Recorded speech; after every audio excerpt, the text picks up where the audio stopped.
从耶鲁辍学的90后，跟着导师大胆创业。I was coming out of college. He served as a mentor, and we knew having a mentor was going to change online education. 在线导师培训是否是求职者的福音？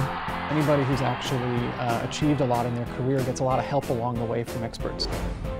华裔女孩联手美国童装，创业梦想成真。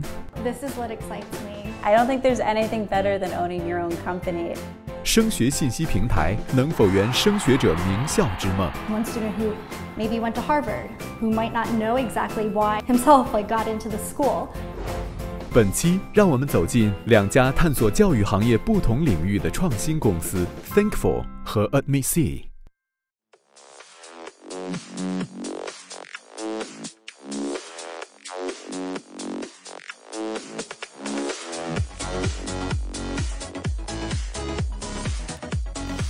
欢迎收看《创业美国》，我是一佳，带你了解美国前沿创业者成功背后的故事。今天呢，要和您介绍的这两家公司，虽然还不如我们之前节目谈到的 Coursera 那样具有巨大的国际影响力，但是他们快速的发展速度和创新的想法，绝对能让您感受到教育行业蕴藏的巨大潜力。首先呢，就来聚焦主打导师制的 Thinkful， 看看它是如何把传统的导师模式糅合上分享经济时代的新精神。Daryl Silva 2003年毕业于哥伦比亚大学计算机专业，2004年加入对冲基金 Clinton Groups，2009年创建第一家公司 Perpetually，2012年出售给 Smosh， 之后 Daryl 联手 Daniel Fredman 创建 Thinkful。Daniel Fredman 标准90后，2011年从耶鲁大学辍学，参与了著名投资人 Peter Thiel 创办的20岁以下创业班。在那里，他和身为导师的 Daryl 共同创建了 Thinkful 项目。What inspired you and Dan to start the company Thinkful? All the options for learning online were happening alone. You would sit in front of your computer alone and watch a video. You would try to get help by typing into Google. But it turns out that anybody who's actually achieved a lot in their career gets a lot of help along the way from experts, people that know the topic really well and can help guide you. And so we thought we should bring that same idea to the internet. Daryl and I started Thinkful because we both kind of played two sides of this relationship. I was coming out of college and I wanted to learn these skills, and he was coming from the perspective of having 10 years of experience and served as a mentor. And we knew that kind of relationship of having a mentor was going to change online education. There is the interaction with the faculty. That's a very important component. If I have 5 students online, I can take good care of them. Their experience could be fairly close to the experience that our students on campus have.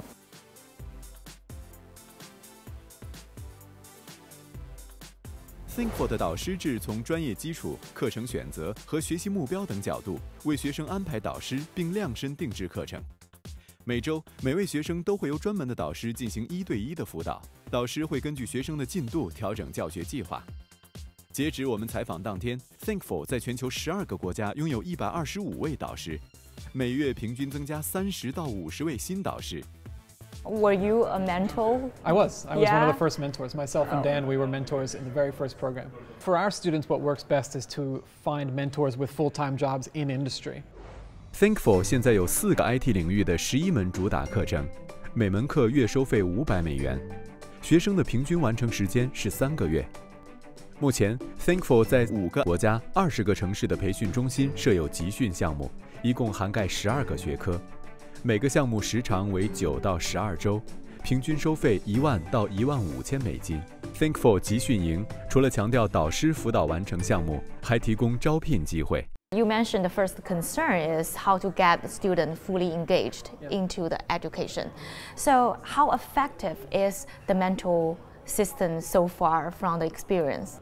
The psychology of the student knowing that they need to make progress every week because there's someone checking in on them. And not just someone, not just like a coach, but actually someone who knows the skill is crucial for their keeping their interest.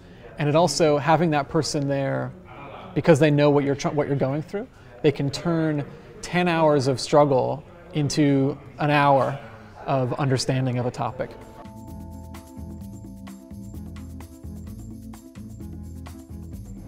Thinkful 诞生的时候，正好是美国的金融危机。当时美国就出现了所谓的结构性失业，也就是说呢，一方面呢，很多的人找不到工作，但另一方面呢，又有很多的技工位置无人填补，这就给了 Thinkful 呢很大的在职业培训方面的机会，并且他们在银行呢裁员的时候做了各种的宣传，并且获得了很多的声援。The biggest group that we reach is people who are 20 to 35, who've graduated from college and are working in one job, but looking for their next one. And more, that's almost everyone. The best way that we find new students is using our current students. They tell their friends about it, and their friends are the right kind of people to be learning these skills.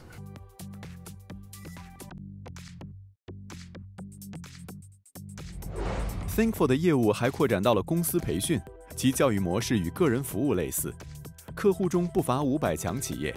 其中很多新客户都由 Thinkful 的学生介绍而来。Corporate training traditionally is either some expert comes to your company and trains a group of people all at once, and the other way it happens is you as the employee get sent somewhere else to learn something. And that sounds good, except in practice what happens is the company ends up paying for the lost productivity because you spent all that time traveling. So with Thinkful's model, it works online. You can do it part-time inside your job, sort of 7 to 10 hours a week. And you can scale it up and down depending on your workload, and you don't have to go anywhere to achieve it.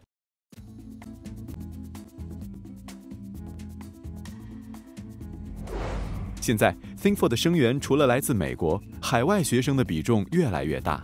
如何吸引更多优秀导师，是 Thinkful 发展的最大挑战。Because they have limited sources, like limited tutors, that will limit the growth they have in the future. Absolutely, but that will make them more profit, right? So they're going to artificially limit this market, tout their results, and use that to drive more excitement and more pricing power.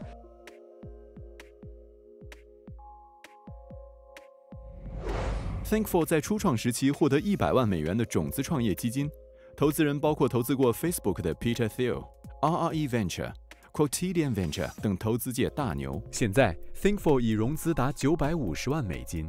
Daryl 和 Dan 不愿透露公司的具体财务状况，但表示很快将开始盈利。The best suggestion, and it's unfortunately not a magic bullet, is to do something that you're passionate about and then show progress along that thing that you're doing over time to investors. What people often do is they hide a little bit because they're afraid of being embarrassed. But it turns out in the very early days, and probably forever, and we'll find out with Thinkful, you want to be almost too transparent with how unprepared you are or how young your ideas are. Because that shows in the US market, for US investors, it shows that you're thinking very critically about your ideas, and it shows that the ones that you end up working on have been well vetted, have been well prepared by you, and have been well researched by doing actual work in the market.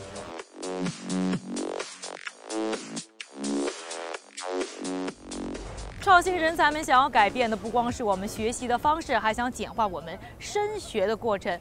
现在越来越多的中国学生来到美国求学，那他们呢常常为繁琐的申请过程而感到头疼。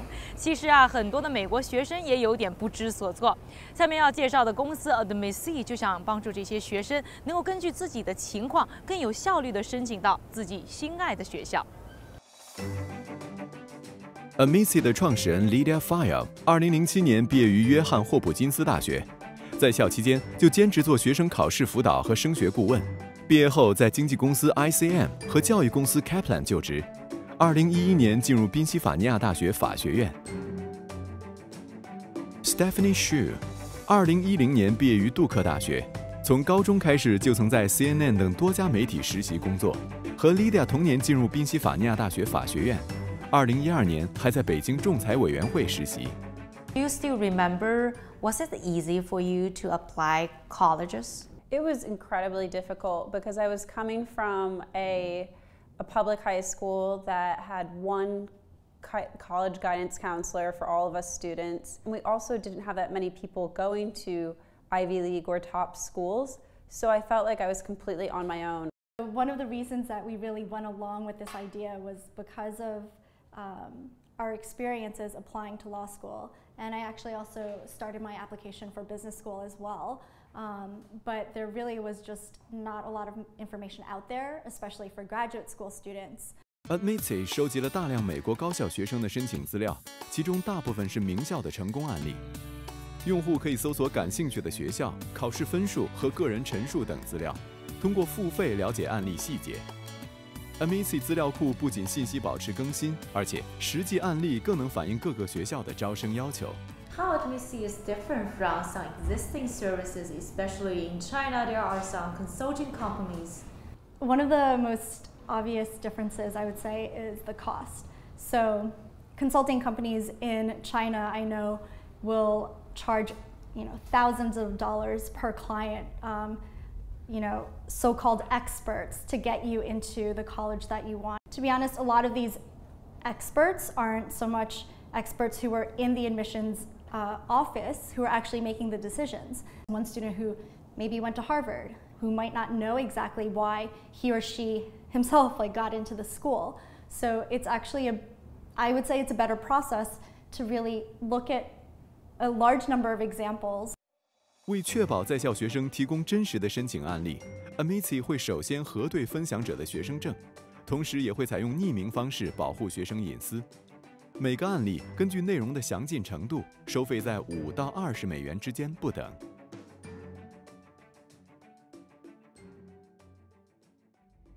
Admitsee 能否成功的一个关键就在于能不能拿到很多学生的升学的资料。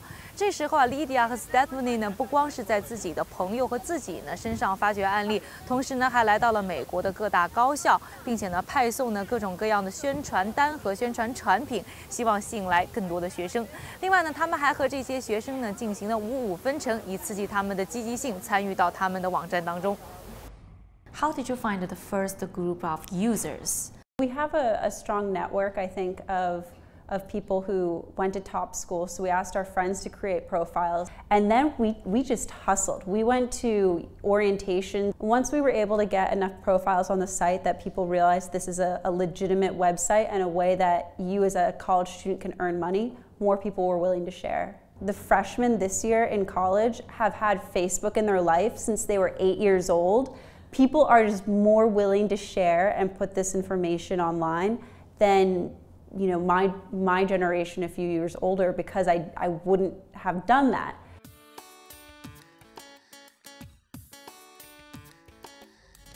Admitsee 通过博客向用户提供更多入学申请资讯，为防止用户抄袭已有的材料 ，Admitsee 还加强学校之间的沟通。目前 ，Admitsee 的客户不仅仅局限于学生群体。家长、高校学生顾问和咨询机构都成为他们的服务对象，同时，海外市场也成为他们未来发展的另一个重点。The international market is actually, I would consider, much larger than the U.S. market. There are students who are applying from China, from India, South Korea, Southeast Asia as well is also a big growing market.